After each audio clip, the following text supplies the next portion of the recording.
Welcome to the show. Welcome to Your Thought Life podcast. I am your host, Michael Anderson. Today we're talking about rewiring your internal story. I wonder if you all knew that the average person has around 6,000 thoughts per day, and up to 80% of those thoughts are either negative or self-limiting. This is a flood of internal chatter that shapes how we see ourselves and the world around us. Your internal narrative is the story you tell yourself about who you are, what you are capable of, and what your future holds. It's the lens through which you interpret every one of your experiences, good, bad, or indifferent. But what if that story was the central component that was holding you back? What if the voice on the inside of your head was not actually your ally, but your enemy, aka your biggest obstacle? Psychological research shows that our brains are wired to reinforce repeated thoughts, which creates neutral pathways that make certain beliefs feel automatic and true. This is why rewiring your internal narrative and your internal story is not just about positive thinking. It goes beyond that. It's about rewiring your brain for lasting, permanent change. Your internal story influences your confidence, your motivation, and your resilience. When it's filled with doubt, fear, or limiting beliefs, it can sabotage your efforts before you even get started. For example, if you constantly tell yourself, I'm not good enough, your brain will innately look for evidence to prove what you're saying is true. This is what they call a self-fulfilling prophecy. A powerful statistic to consider is that 85% of people suffer from negative self-talk that limits their potential. This means most of us are battling an internal critic that dims our lights and shrinks our dreams. As the legendary author and speaker Brené Brown says, talk to yourself like you would talk to someone you love.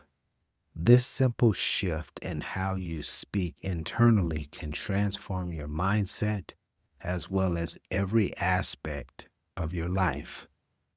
We have to understand this so that we can move forward and escape, if you will, a narrative, a storyline that's not benefiting us. To do the first step is what we just talked about, why this is taking place, what is actually going on in the background.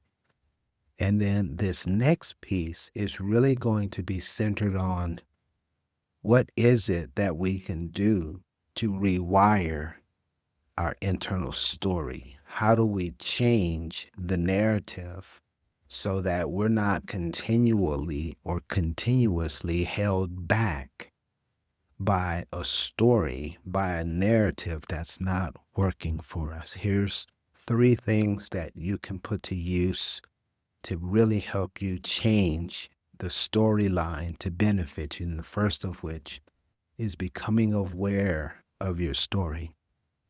This is going to require some introspection, some time alone, some journaling perhaps.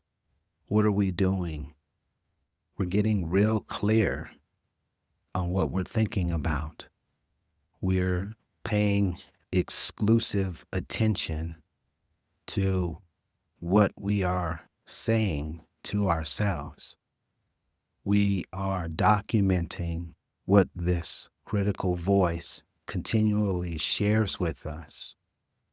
And what we are ultimately endeavoring to accomplish is to become again aware of what we feel our current story is. And once you can get in tune with yourself to the extent that you understand this first parameter, then you can move on to the second piece. The second piece calls for us challenging whatever it is that we have documented. I should also suggest to you that the documentation process is very important, because what we're going to be able to do here is really showcase all of the things that we're fighting against. And once we have all of them out of our heads and onto a page, then we can begin to prioritize them. And we want to go with those that are the most troublesome for us, those that stand in the way with the greatest degree of force and resistance. We can't do that if they're not written down.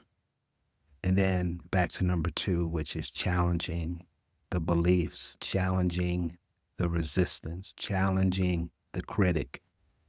Once you have identified the beliefs, the biases, the behaviors, then you can begin to question the validity. We're looking for concrete evidence that these things that we say about ourselves are literally and factually true. In the case that they are, we're going to have to begin to reframe them so that they lose the grip or the hold that they have on us. From a mindset perspective, these are the literal barriers that prevent us from moving forward and keeps us trapped in this narrative that doesn't work for us. You're going to ask yourself, is it really true? And if it's yes, we go down a path. But more often than not, what you're going to find when you start seeking the evidence is it's not true. There's a good degree of hypotheticals that have come into the equation. There are misinformations that we have taken to be true, and there are circumstantial scenarios that are playing out in our minds that have not taken place in reality. So by seeking this evidence, we get an opportunity to unpack each one of these limiting beliefs, each one of these storylines, each of these narratives, to really understand how it continues to have the hold on us that it has, and then to reframe it so it's broken. When we reframe, this is a technique that we use in cognitive behavior therapy, where we understand what the situation is. Now we need to speak to ourselves conversely so that we can release the grip of the story, or that the story had on us. So for me, for a long time, I said to myself, I could not trust people. I grew up in an environment where trust was the absolute paramount thing to have from a person, but it had to be earned in a very specific way. And because I grew up in the project, you can probably gain an appreciation for what that might look like. Take that same mindset and send me to the army with it, and now I am set up for absolute failure, because the army is telling me that my battle buddy is going to be the person that potentially saves my life, and I have to put absolute trust in him or her. If I can't do that, if I can't trust anyone, then I can't gain the support of the battle buddy. So I had to begin to reframe how I felt about trusting people. And I told myself, when I was a kid coming up in the projects in that particular environment, perhaps it wasn't conducive to trust everyone blindly.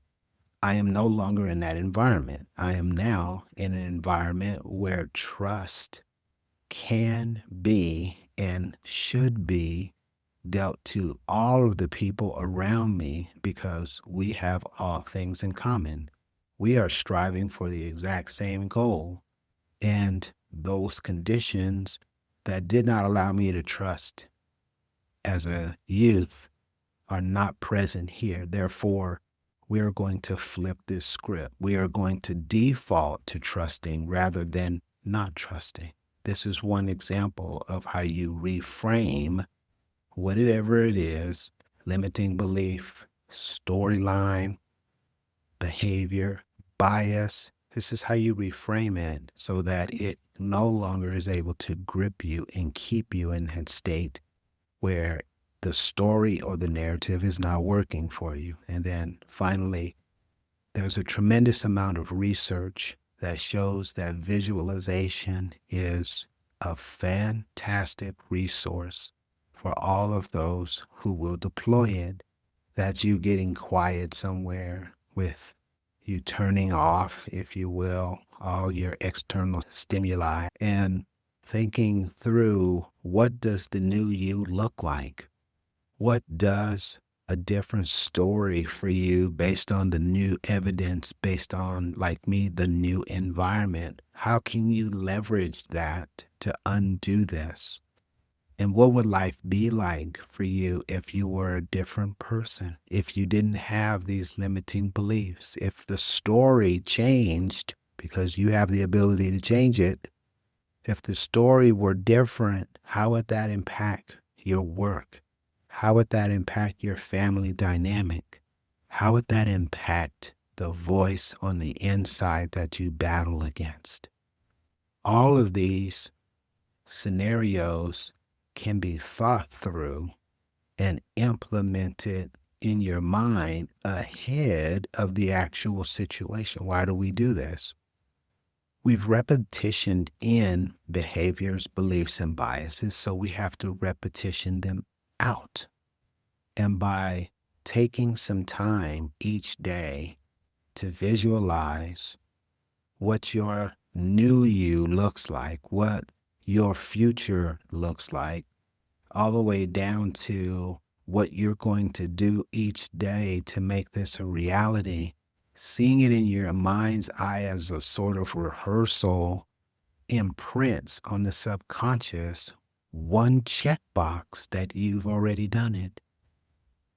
So beautiful, this scenario, in that you can have an experience that you have generated that gives you credibility at the subconscious level as already completing it. And so when real life comes along, subconscious says, we've already done this before. We know what to do here because you've taken the time to visualize it.